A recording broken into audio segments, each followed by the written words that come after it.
언론들이 그런 호도를 굉장히 많이 하죠.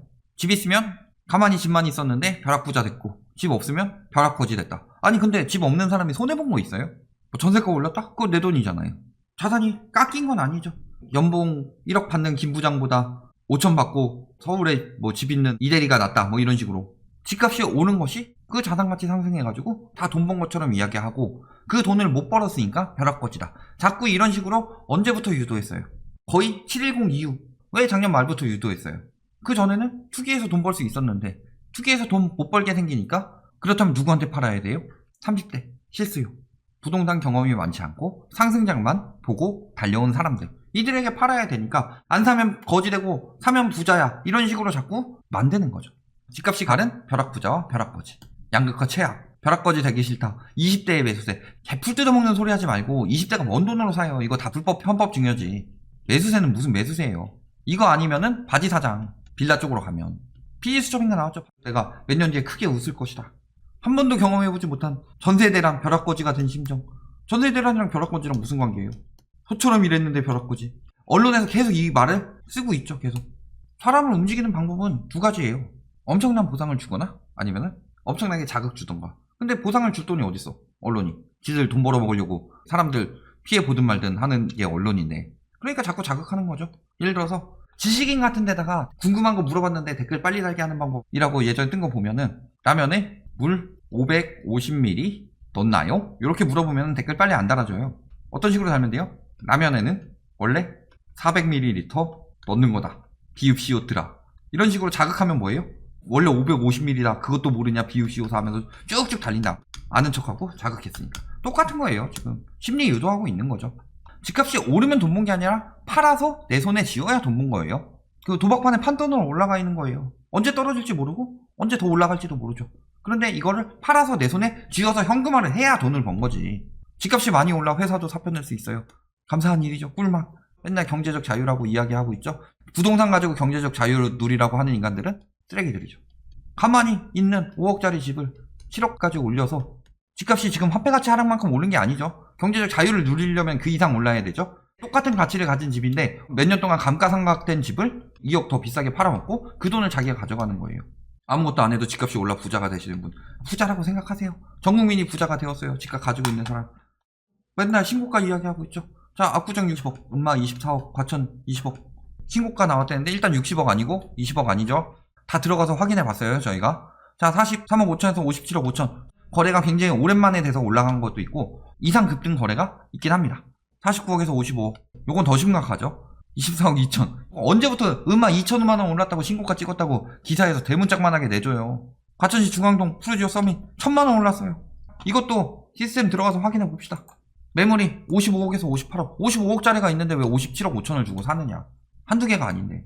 그 다음에 이것도 매물 52억이에요. 그리고 55억 찍고 최종 거래 53억 9천 나왔는데 이런 거 기사화하지도 않는다. 신고가 찍은 것만 이야기한다. 음마 오른 거 맞습니다. 소폭 오른 건 맞아요. 매물 24억짜리도 있는데 24억 2천. 이 정도는 뭐 거래할 수도 있죠. 음마 2천만원 오른 거 가지고 신고가라고 넣고 있어요. 과천 1,000만원 오른 거 가지고. 요것도 볼까요? 과천 1,000만원 오른 거. 실거래 19억 4천은 타입이 약간 달라요. 84도 뭐 84A, 84B, 84C 이런 거 있잖아요. 타입이 다르다. 그리고 최종 거래 18억 9,500까지 떨어졌다. 왜 떨어진 것들 다시 이야기 안 하고 신고가라고 지금 이야기하고 있죠? 언론이 이러고 있다. 언제부터 언론이 진실을 전했어요? 차라리 아예 신고가 찍은 것만 골라서 하든가. 그러기에는 힘이 부족하니까 신고가 찍었다 떨어진 것들도 다 끌어다 쓰고 있는 거죠. 원격, 영끌하고 있죠. 기사 만들 때 신고가를 영끌하고 있어요. 집값 띄우기, 서울 거래 취소 절반이 신고가였다. 그렇죠. 전국적으로 3건 중에 1건. 지난해 매매된 것으로 했다가 2건 중 1건. 자, 저번에 44% 나왔던 거는 12월 1월이고 지난해 신고됐다가 취소된 거는 왜 더 늘어났죠? 당연히 더 이전 거니까 더 미리 취소한 것들이 계속 나오는 거죠. 오히려 취소 거래가 늘어나면 늘어날수록 신고가 거래 취소가 많다. 그만큼 자전 거래가 많았다는 거죠. 이거 가지고 일각에선 그래요. 중복 거래 취소된 거다. 중복 거래 취소된 건 맞을 수 있는데 저번에 12월 1월 거 전수조사에서 분석해 봤더니 강남 서초가 유독 많더라. 중복 거래 취소가. 신고 잘 못해가지고 자꾸 중복 신고하는 사람들, 그 정도 허접한 부동산들이 들어가요. 중복 신고 해놓고서 하나 취소해놓고서 하나 계속 남겨놓을 수 있죠? 조사 들어오면은 난 취소해가지고 다 취소된 줄 알았다. 이런 식으로 나가려고 하고 있는 거 아니에요? 그리고 뭐 집값 뛰면 뛰만큼 번다고 하는데 보면 어때요? 13억 뛰어도 첫 번 떼면 남는 건 3억. 이거 시세차익 14억을 거뒀지만 양도세율 3주택자 62% 적용받고 그 75%까지 안 오른 거예요. 7억 9천만원 세금 내고 그 다음에 뭐 양도세 내고 3년간 낸 돈 뭐 보유세랑 뭐 중개수수료 이런 거 다 떼고 나면 차익은 3억에 불과하다. 문제는 뭐예요? 13억 뛰었을 때 3억이에요. 이거보다 적으면 더 적은 거죠. 그러니까 이거는 제로섬 게임도 아니고 누가 제일 돈 많이 벌어가요? 은행, 건설사, 그 다음에 언론, 부동산 분양하는 사람, 이런 사람들 다 가져가고 정부에서 또 세금 떼가죠. 이거 다 떼고서 남으면은 서로 자금 집어넣었을 때 나중에 빼가고 나면은 총액은 줄어들 수밖에 없죠. 이득 보는 사람은 3억 이득 보고 손해보는 사람은 13억 손해봐요. 부동산의 유동성이 계속 흘러들어올 수 있겠어요? 그런데도 집값은 계속 오른다고 이야기하고 있죠. 자, 그 다음에 지금 보면 뭐예요? 불법증여 다 잡히고 있죠. 임대보증금 아빠가 다 대신 내주고 편법증여 하고 있다. 편법증여 부동산 탈세. 지금 신고가 거래 중에서 편법증여하면서 양도세 최대한 털어낸 게 많죠. 왜냐면 6월부터 양도세 더 올라가니까. 명의 분산하면서 양도세는 최대한 털어낸다. 특히 법인에서 개인 넘어가는 거는 더더욱 그렇죠. 그게 사라지게 되면 어떻게 돼요? 자전거래로 신고가 찍는 거 외에도 편법증여로 신고가 찍는 것들도 넘쳐나고 있었죠. 왜 12월에 가격이 올랐겠느냐?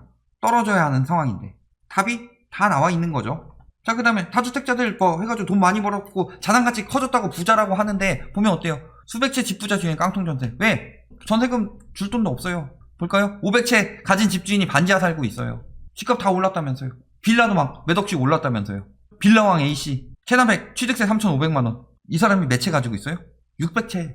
600채면은 개당 1억씩만 따져도 600억이고 대략적으로 1억 한 5천 정도 되면은 5억 7,600만원이 없어서 900억 자산가가 쫓기고 있어요. 도망 다니고 있고 세금 못 내고 압류 당하고 있고. 이게 무슨 소리예요?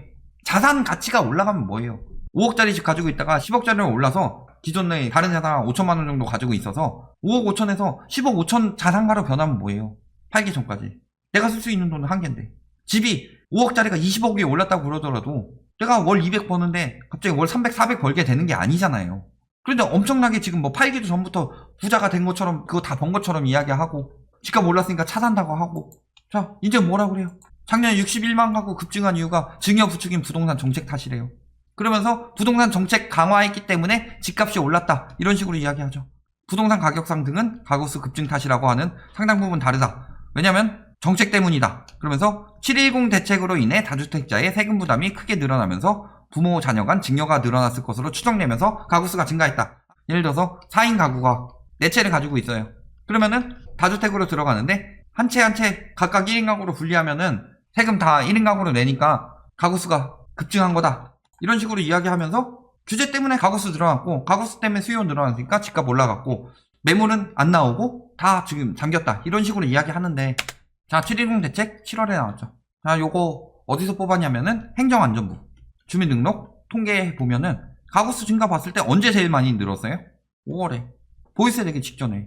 그리고 710 이후 떨어졌다가 연말 돼서 급격하게 올랐죠. 왜? 이후부터는 가장 큰 거는 뭐 여러 가지가 있겠지만 장특공제 혜택도 바뀌고 1가구 비과세 요건 10년짜리 집 한 채 있고 5년짜리 집 한 채 있다. 5년짜리를 2020년에 팔면은 이 사람 10년 거주한 집은 그대로 비과세 요건인데 2021년에 팔면은 이때부터 2년 다시 살아야 돼요. 그러니까 빨리 떠넘긴 거죠, 작년에. 그러니까 이때 잠깐 늘어나고 다시 줄어들었죠. 710 이후 늘었어요. 그 전이 더 많았지. 오히려 8월에 늘어난 거는 이때 증여세 강화 12% 강화한다고 하니까 이때 늘어난 거고. 거기다가 가구수 늘어난다고 집값 몰라요? 2010년에 가구수 늘어났는데 집값은 떨어졌다. 다 답이 나오죠. 그러면서도 뭐 반기장적 규제 일변도 어차피 모든 기사들은 가구수 증가한 것 때문에 집값 상승한 건 아니다. 혹은 가구수 증가이기 때문에 집값 상승했다. 뭐 여러 가지 하지만 이야기하니까 반박하면서 무조건 아니다. 규제 일변도의 부동산 정책. 자, 쉽게 생각해 봅시다. 다른 거 둘째치고 대출 규제가 70%에서 40%로 줄었다. 10억짜리 집을 살려면 이때는 3억 있어야 되고 이때는 6억이 필요해요. 돈이 2배가 필요하죠. 그럼 3억 가진 사람, 6억 가진 사람 이 중에서 사고 싶은 사람이 30% 된다. 그렇다면 요 중에서도 30% 된다고 하면은 3억 가진 사람은 적어도 한 3, 4배 정도는 더 있죠. 6억 가진 사람보다. 그렇다면 수요가 3, 4배가 차이가 나는데 수요를 억제했는데 어떻게 늘어나요? 투기 어떻게 억제해요? 취득세 강화해서 투기 억제했는데 왜 늘어나요? 아전 인수식 해석은 그쪽에서 하고 있는 거고 논리적으로 따져봤을 때 말이 안 되는데 문제는 뭐예요? 매수 심리에 부추기는데 어디가 역할을 많이 했냐? 그것이 바로 언론이죠. 예를 들어서 똑같은 상황인데도 일산의 경우는 언론에서 눌렀기 때문에 가격이 많이 안 올랐었고 다른 지역 같은 경우는 언론에서 띄워주니까 오른 거잖아요. 그걸 보면 답이 나오는데 아파트 분양받아 집값 떨어지면 이사도 못 가나 엉성한 주택법 논란. 참 이제 별걸로 다 하죠. 집값 떨어지면 정부에서 책임져야 돼요. 분양가 자체가 집값보다 굉장히 낮은 가격에 거래되기 때문에 이걸로 단기간 시세 차익 누리지 말라고 10년간 전매 제한 놓고 실수요들만 들어와라. 그래서 5년간 실거주 요건 놓은 거죠. 만약 근데 분양가보다 낮은 가격까지 떨어지면 어떡해? 그럴 땐 이사 가게 해줘야 되는 거 아니야? 말 같지도 않은 소리 하고 있죠. 예전에 전매 제한 있는 사람들 떨어지면 이사도 못 가요? 안 떨어져도 못 가고 떨어져도 못 가는 거잖아요. 법은 일관돼야지 왜 저거를 엉성하다고 그러죠? 일관되게 들어가는 건데 떨어질 때는 요건 따로 만드는 게 그게 정확한 거예요? 거래, 거주 이전의 자유를 심각하게 침해한다. 처음부터 그런 계약으로 들어가는데 납득하고 하는 사람들만 들어오라는 거죠. 뭐가 문제죠?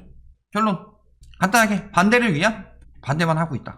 그러면서 자극적으로 유도하고 있다. 자, 언론 행태 다 드러나죠? 시세 차익을 막상 진짜 번 돈으로 이야기하고 있고 호가를 자산인 것처럼 이야기하고 있다. 그러면서 부동산에 대해 잘 모르는 어리숙한 사람들을 노려서 그들을 가지고 부동산 시장을 유지하려고 하고 있다. 그러니까 결국에는 요거에 눈이 멀어서 언론 신뢰도가 꼴찌로 나올 수밖에 없어요. 그리고 부동산에 대해서 가장 강하게 호도하는 언론들일수록 그 언론 신뢰도 낮은 우리나라에서 최하위 탑 1, 2, 3, 4위 계속 달리고 있는 언론들이 지금도 부동산 계속 호도하고 있어요. 그렇다면 답은 다 나온 거죠. 아픈 사람들 보듬어 주진 못할 망정 비난, 조롱해 가면서 유도하려고 하고 있다는 거. 지금 그 유지하는 거에 눈이 멀어서 사람들 심기를 건들고 추후에는 보는 사람들이 떨어져 나갈 수도 있죠. 그런 걸 감당해 가면서까지 저런 짓을 한다는 거는 그렇게까지 하지 않으면 유지하기 힘든 시장이 되었다라는 거죠. 그러니까 조금만 기다리시면 된다. 올해 내로 분명히 나타난다. 그리고 3월에 신용대출 규제가 들어가게 되고 원리금으로 DSR이 들어가게 되면은 앞으로 진짜로 수요는 급감해서 6월에 종부세 때문에 매물은 더 나오게 될 것이며 그런 부분을 생각해 봤을 때 답은 정해져 있다는 거죠. 여기까지 생각하시면 지금 언론을 믿어야 할지 아니면은 논리적으로 분석해 봐야 할지 답이 나온다는 뜻입니다. 잘 생각해 보시고 결정하시기 바랍니다.